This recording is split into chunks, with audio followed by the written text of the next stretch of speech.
त्याच्या हे दिलेल्या आहेत उंची पर्यंत कुठल्या ह्याच्यापर्यंत ते जाऊ शकतं पृथ्वीपासून. हे बघ किती लेयर्स असतात ते सगळं, म्हणून तो आपल्याला जवळून दिसतो. आणि सगळ्यात वरती काय बघ दिसलं का काय आहे ते सॅटेलाइटचे ऑर्बिट असतात ते तिथपर्यंत जातात किंवा त्याच्या पुढे जातात. तिथून आपल्याला संदेश वहन होतं खाली आणि तिथली जी घडामोडी आहेत त्याकडे आपल्याला खाली पृथ्वीवर कळतात. आणि त्याच्या पलीकडे मग स्पेस असते आपली यानं जाता अवकाशात असं प्रकार ना त्याच्या पलीकडे समजलं का?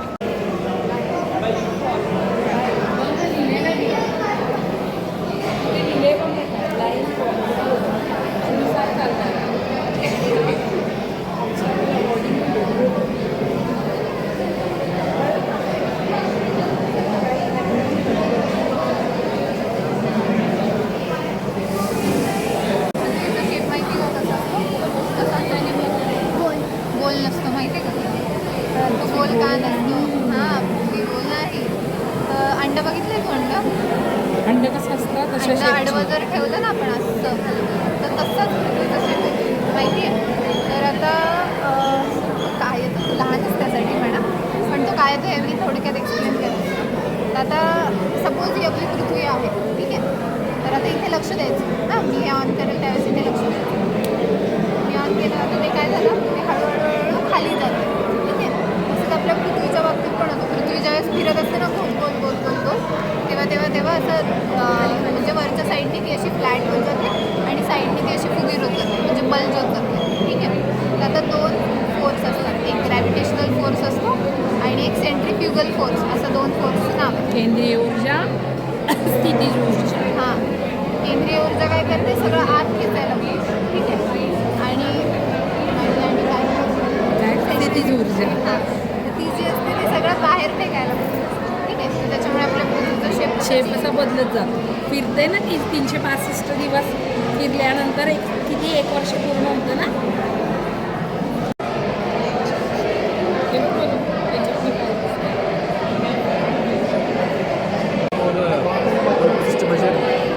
Acceleration to gravity small g मतलब वो हर जगह पे चेंज होता है ना. It's not the same everywhere. So what we do we take a weighing scale. Weighing scale काम कैसे करता है? It takes the mass of the object and multiplies it with the standard value of g. So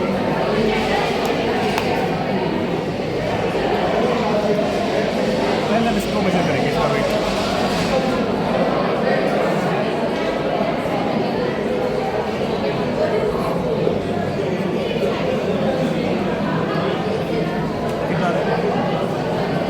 What's it showing? 88.38. So इससे मतलब क्या है कि the magnitude of force it's exerting on the ground. अभी this material is magnetic material और यहाँ पे एक ferromagnetic base है with a neodymium magnet. So when the ferromagnetic substance comes in contact with a magnet, what happens it attracts, right? So जैसे मैं इसको lower करता हूँ, it means that attraction should increase. Like और जैसे attraction increase होगा, the acceleration due to like it's exerting and downward direction it decreases और उसके change in mass should come. So what do you think? It increases or decreases? It should decrease, right? So observe the change in mass. I mean in the weight. Weight में क्या बदलाव आ रहा है? हाँ कम हो रहा है. कम होते जा रहा है. हाँ तो कम कम हो होते होते एक पॉइंट आएगा तो जीरो हो जाएगा. तो जीरो होने का मतलब क्या है कि उस टाइम पे ग्रेविटेशनल फोर्स और मैग्नेटिक फोर्स एक दूसरे के इक्वल होते हैं और उस मोमेंट पे हम ये डिस्टेंस मेजर करते हैं यूजिंग वेव कैलिपर्स और उससे पता लगाते हैं कि कितना है acceleration to gravity at this point at this location using the equations. So it's not the same. Like we say it's 9.8. 9.8 is a standard figure, like Okay. approximately. Okay. 9.832 ऐसा लगा के बोला था. Like 4 हां 4. आणि त्याच्यापेक्षा कमी केलं तर मग 7-8 दिसत जातं. म्हणजे जसं कमी करत जातं तसं वाढतं. कोणाला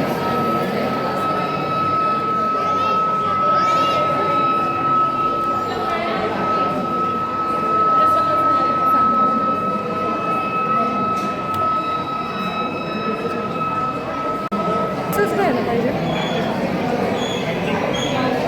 कर बरं तुम्ही.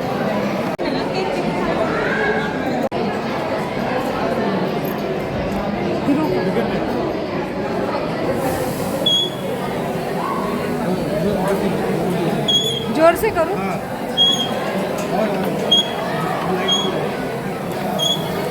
सो दिस हैपन्स बिकॉज ये जो लगा है अभी जो रोटेट हो रहा है दीज टू आर मैग्नेट और उसके अराउंड एक कॉपर कॉइल लगा है तो जब ये मैग्नेट रोटेट होता है ये मैग्नेटिझम चेंज होतं तो मराठी याच्यात सर चुंबक अट्रॅक्ट होतं लांब नेल्यावर अट्रॅक्ट होतं नाही there is a specific field ज्याच्यात हे अट्रॅक्शन वगैरे काम होतं वेन यू मूव दिस ते चेंज होत राहतं याच्या आतमधले जे इलेक्ट्रॉन्स आहेत मागे ते लाईक ह्या कॉईलमध्ये ते लाईक फायर होतात ते move and then the electricity generated in to this there is zero contact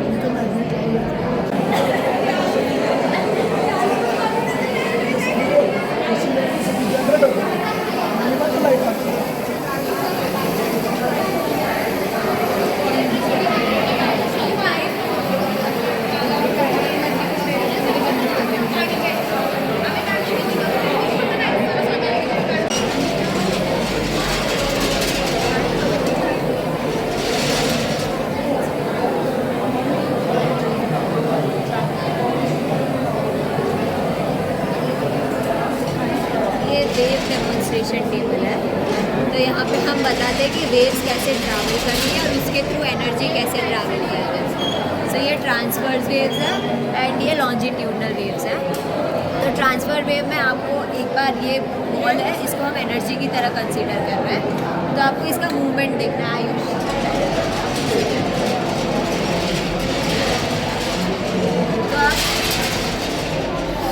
तो आप देखिए कि एकदम लीनियरली ट्रैवल कर रही थी ये बॉल ने एकदम लीनियर ट्रैवल किया है क्योंकि इसमें ऐसा होता है कि पार्टिकल जब ऑसिलेट कर रहे हैं तो एक पार्टिकल दूसरे पार्टिकल में वाइब्रेशनल एनर्जी दे देता है जिसकी वजह से सारे साइमल्टेनियसली ट्रैवल करते हैं और उस वजह से एनर्जी लीनियर ट्रैवल करती है। तो यहाँ पे ट्रांसफर वेव की ये प्रॉपर्टी है कि ऑसिलेशन जिस डायरेक्शन में होता है उसके परपेंडिकुलर ही हमेशा एनर्जी का ट्रांसफ़र होता है। इसका एग्जांपल है लाइट वेव्स और इसको ट्रैवल करने के लिए मीडियम की ज़रूरत नहीं होती है। फॉर एग्जांपल स्पेस आउटर मतलब अर्थ के बाहर एटमॉस्फेयर नहीं है बट स्टिल हम लोग लाइट देख सकते हैं। Next example is longitudinal waves. तो लॉन्जिट्यूडनल वेव्स का एग्जांपल है साउंड वेव। लाइक मैं अभी आपसे बात कर रही हूँ तो यहाँ पे मीडियम प्रेजेंट है फॉर एग्जांपल एयर प्रेजेंट है तो मैं जब बात करें तो वाइब्रेशन क्रिएट हो रहा है एयर्स के बीच में पार्टिकल्स के बीच में एंड उसके थ्रू आप तक मेरी आवाज़ पहुँच रही है। तो यहाँ पे उसी वेव को दिखाया गया है बिकॉज यहाँ से एनर्जी ट्रांसफर स्टार्ट होगा इससे एनर्जी इधर से ट्रैवल यहाँ पे जो एकदम पास आ जाती है जब मतलब एटम और पार्टिकल्स तो उसको हम लोग बोलते हैं कंप्रेशन। जब एनर्जी इधर से इधर चली गई तो उनके बीच में स्पेस बढ़ जाती है यहाँ पे तो इसको बोलते हैं रेयर फ्रिक्शन। इसके यहाँ पे मीडियम हा जो एक्सपिरियन्स मॉडेल आहे हे मॅक्सवेल्स व्हील आहे। मी हे व्हील ऑन करते म्हणजे मी त्याच्यावरती काहीतरी वर्क डन करते आणि ते जे वर्क डन होतं आहे ते पोटेन्शियल एनर्जीच्या फॉर्ममध्ये स्टोअर होतं। पोटेन्शियल एनर्जी ही मॅक्सिमम हाईटला मॅक्सिमम असते आणि कोणती ग्रॅव्हिटीमुळं हे जे व्हील आहे ते डाऊनवर्ड पुल केलं जातं व जी पोटेन्शियल एनर्जी आहे ती कायनेटिक एनर्जीमध्ये ट्रान्सफर होते।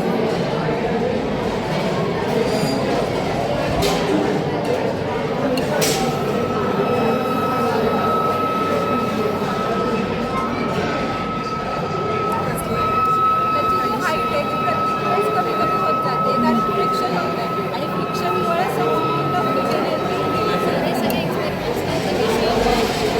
आणि जर झाला एअरचा रेजिस्टन्स त्यामुळे ते इव्हेंच्युअली स्टॉप होते। जर त्याला डिस्टन्स करायचे नसतात तर त्याची जी मुवमेंट असते ती कंटिन्यू होत राहिली गेली असते। स्प्रिंग आहे माझी बॉल आहे यामध्ये जर मी दोन घेतले तर काय स्प्रिंग कंप्रेस केली तर मी दाबली तिकडची तर काय होईल बॉलवरती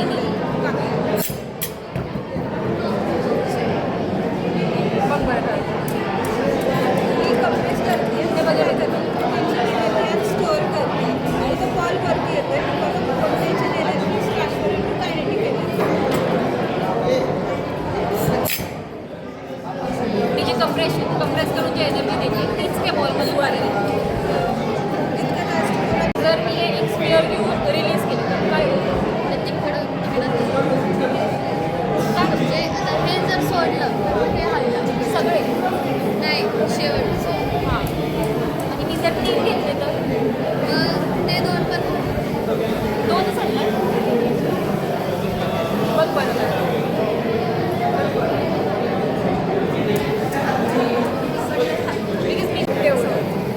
म्हणजे हे सेम एक्झॅक्ट सेम पेंड्युलम आहे आणि याला कनेक्ट केलं आहे रॉड तर सपोज हा रेस्ट करेन ह्याला हात नाही लावला फक्त ह्याला मोशनमध्ये आलं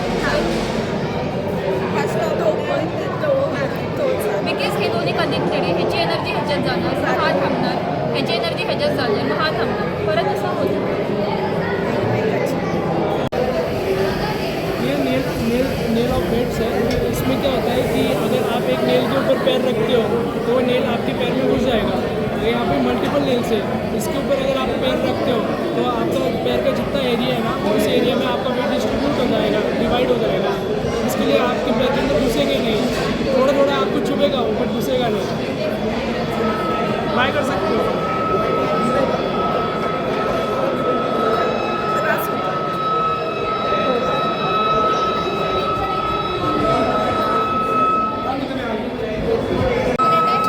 परमनंट मॅग्नेटिक इलेक्ट्रोमॅग्नेट काय करते परमनंट मॅग्नेटला अट्रॅक्ट करते आणि खाली ग्रॅव्हिटी असते ग्रॅव्हिटी त्याला खाली अट्रॅक्ट करते पुल करते हे सेम टाईमला होते म्हणून हे मधल्यामध्ये लेविटेट होते आणि हे फ्लो का होतं तर ह्याच्यामध्ये कॉईल असते त्या कॉईलमुळे फ्लो होते हे चिटकतं याला मॅग्नेट आहे पण स्ट्रॉंग मॅग्नेट पण आहे वीक मॅग्नेट पण आहे पुल पण करते रिपेअर पण करते अट्रॅक्ट पण करते म्हणून त्याचं लेविटेट होतं हे पण तसंच आहे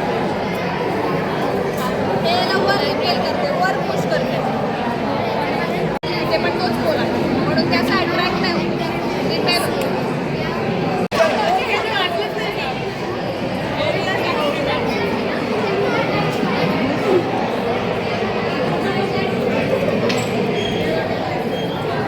काय आहे काय हेअर रायझिंग एक्सपेरिमेंट ठीक आहे एक मिनटं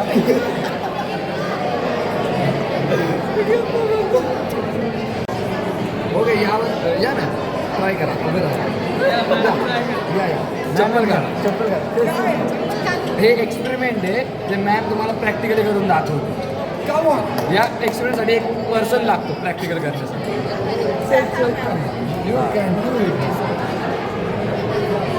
आपण फक्त त्याचा हात ठेवा अलगद दाबायचं नाही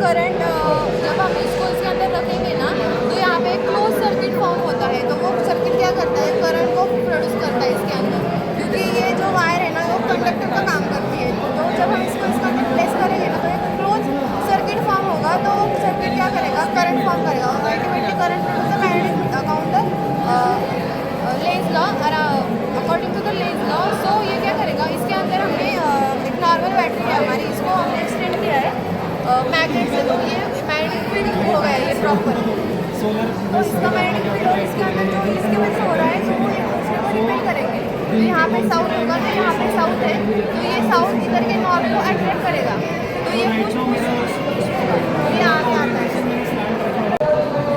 दिस is a standing wave formation हा एनर्जी सोर्स आहे हे स्ट्रिंग व्हायब्रेटर आहे आणि हे स्टँड आहे तर जेव्हा आपण एनर्जी सोर्समधनं स्ट्रिंग व्हायब्रेटरला एनर्जी देतो तेव्हा हे व्हायब्रेट होऊन इथे वेव्स तयार होतात वेव्स इथून ते इथं ट्रॅव्हल करतात आणि इथं स्ट्राईक होऊन ती वेव्ह परत इकडे येते इकडनं इकडे ट्रॅव्हल करायला बोलतात इन्सिडेंट वेव्ह आणि इकडे ट्रॅव्हल करायला बोलतात रिफ्लेक्टेड वेव्ह तर वेव्सचे काही पार्ट्स आहेत तर जिथे डिस्प्लेसमेंट अशी जास्त आहे तर त्याला बोलतात अँटी नोड्स आणि जिथे डिस्प्लेसमेंट अशी झिरो आहे त्याला बोलतात नोड्स तर हे जे वेवलेंथ आहे ते युजली ॲम्प्लिट्यूड फ्रिक्वेन्सी आणि मॅग्निट्यूडवर डिपेंड करतं आणि जिथे फक्त डिरेक्शनचे जे ऑपोजिट असतात तर आता ही वेव इकडनं पण पास होती आणि ही वेव इकडनं पण पास होती पण आणि ही दिसताना आपल्याला असे दोन दिसतात पण ही ॲक्च्युली एकच लाइटनिंग प्लेट एक्सपेरिमेंट है इस सो याच्यात आम्ही एक सिग्नल जनरेटर वापरतो आणि असं समजा न हात लावता रांगोळी काढतो. हां का? हां, कशी? तर आता मी आवाज देईल याच्यातून, ठीक आहे, याच्यातून साऊंड जनरेट होतो आणि ही प्लेट व्हायब्रेट होणार. हो. तर ही प्लेट जशी व्हायब्रेट होईल तसे पॅटर्न चेंज होईल, म्हणजे रांगोळी बनेल. तर 1 मिनटं त्याला चालू व्हायला वेळ लागतो. आता मी आवाज वाढवतो तर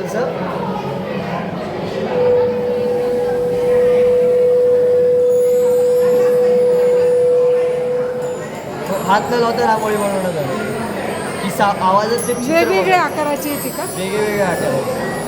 पण हे खरं रांगोळी वापरायला नाही बनवलं आपण, तर रांगोळी बनवायला नाही वापरत आपण.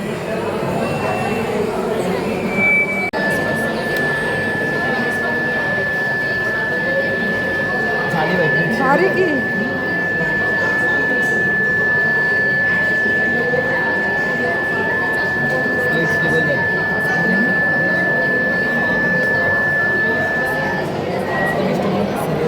मस्त. दो में से ये वाला हेवी है, ये निकाल दिए, फिर एक एक निकाल. ये वाला हेवी है, 3 चांसेस में हमारा हेवी वाला निकल गया. सही, वो भी सही मेथड है.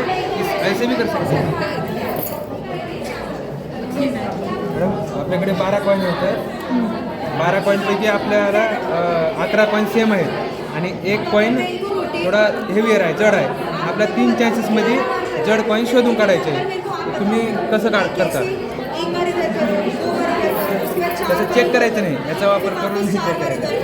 3 चान्सेसमध्येच काढायचे.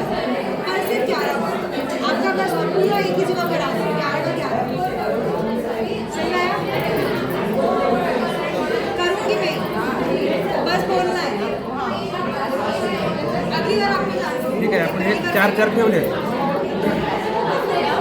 आता हे बॅलेन्स होते, म्हणजे आपलं जड कॉईन ह्या 4 मध्ये आहे. ठीक आहे, हे काढून टाकायचे. आपला एक चान्स झाला इथं. ह्याच्यामध्ये 2 एका साईडला ठेवायचे आणि 2 एका साईडला ठेवायचे.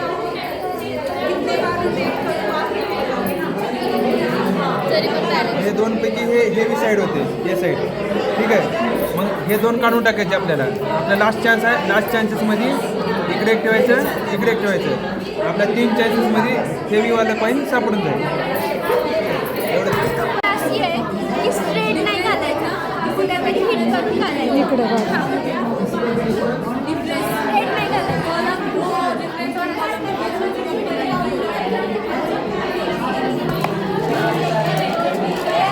याच्यात काय कन्सेप्ट यूज होती तर सर्कल हा 1 पॉईंटवर डिपेंड असतो आणि इलिप्स हा 2 पॉईंटवर डिपेंड असते. म्हणजे या पॉईंटवर आणि या पॉईंटवर. जेव्हा कुठं या पॉईंटवरून काही जात असेल, या पॉईंटला यायचं असेल तर तिथं अँगल हा सेम असला पाहिजे. आणि ही कन्सेप्ट कुठं यूज होती तर किडनी स्टोनसारखा आजार आहे ना, त्यासाठी या कन्सेप्टचा यूज होतो. ज्याच्यामध्ये एखाद्या पर्सनची जी किडनी स्टोन आहे त्या बॉडीला इथं सेट केलेलं असतं आणि तिथून लाईट रेस इन्सिडेंट केलेलं असतात. ज्या सेम अँगलच्या असतील त्या कॉन्व्हर्स होऊन आणि त्या स्टोनला क्लिक करते. इझिली आपल्या बॉडीवर खायला आणि डिस्परी गॅलरी म्हणून पण असते, ज्याच्यामध्ये इथं बोललेल्या व्यक्तीचं फक्त या व्यक्तीला ऐकू जातं. हे अशा शेपमुळे म्हणजे इथून जे साऊंड वेव्स असतील ते कॉन्व्हर्ट होऊन त्या व्यक्तीलाच आवाज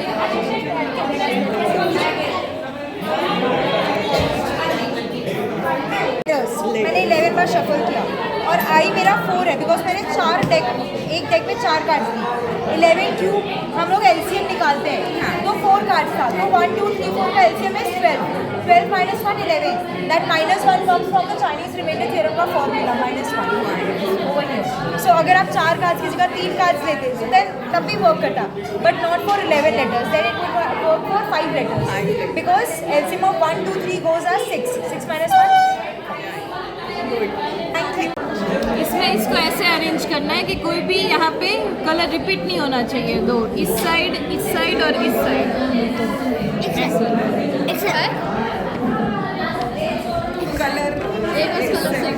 हाँ, अलग अलग साइड में अलग अलग कलर चाहिए. एक रिपीट ही नहीं होना चाहिए. तीनों साइड पे अलग अलग कलर आने चाहिए. सारे